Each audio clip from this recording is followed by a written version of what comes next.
Hi friends, నేను ఈరోజు నెల్లూరు కారం దోశ చేస్తున్నాను. రొటీన్ కాకుండా కారం దోశ చేశాను. చట్నీ లేకుండా డైరెక్ట్గా తినేసేయచ్చు. దోశ కోసం నేను బియ్యము, మినప్పప్పు, శనగపప్పు, మెంతులు 4 గంటల ముందు నానబెట్టుకున్నాను. నానిన వీటిని గ్రైండర్లో వేసి మెత్తగా రుబ్బుకుంటున్నాను. పిండి మెత్తగైందండి, తీసేసుకుంటున్నాను ఓ పాత్రలో. కారం దోశ కాబట్టి కారం తయారు చేసుకుంటున్నాను. 10 ఎండుమిరపకాయలను వేడి నీళ్ళు వేసి ఒక 10 నిమిషాలు నానబెట్టుకున్నాను. వీటిని ఉప్పేసి మిక్సీ జార్లో తిప్పుకుంటున్నాను. ఒక రౌండ్ తిప్పిన తర్వాత దీనిలోకి ఉల్లిగడ్డలు, టమాటాలు, ఎల్లిపాయలు, జీలకర్ర వేసి మిక్సీలో మెత్తగా రుబ్బుకున్నాను.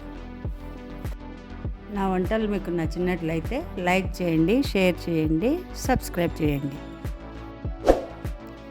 మామూలుగా మనము ప్లేన్ దోశ వేసుకుంటామండి, అలా కాకుండా ఇలా కారం దోశ ఒకసారి ట్రై చేయండి. మీరు టమాటాలకు బదులు చింతపండు వాడతారండి కొందరు, నేను టమాటా వాడుకున్నానండి.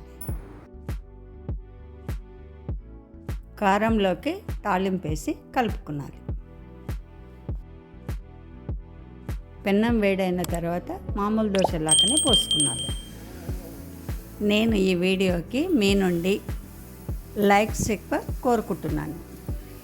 నాకు సపోర్ట్ చేస్తున్న వారందరికీ ప్రత్యేక ధన్యవాదాలు.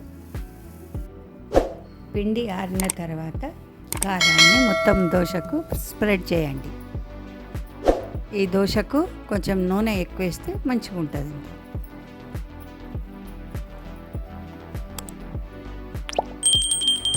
ఎర్రగా కాలిస్తే మంచిగా ఉంటుంది. కారం రుద్దడం అయిపోయాక ఆయిల్ వేసుకుంటున్నాను.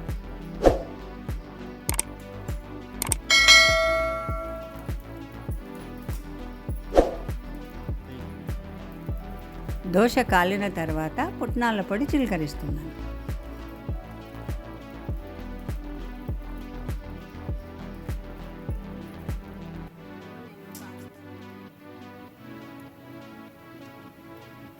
అబ్బా, చూస్తూనే నోరు ఊరుతుంది.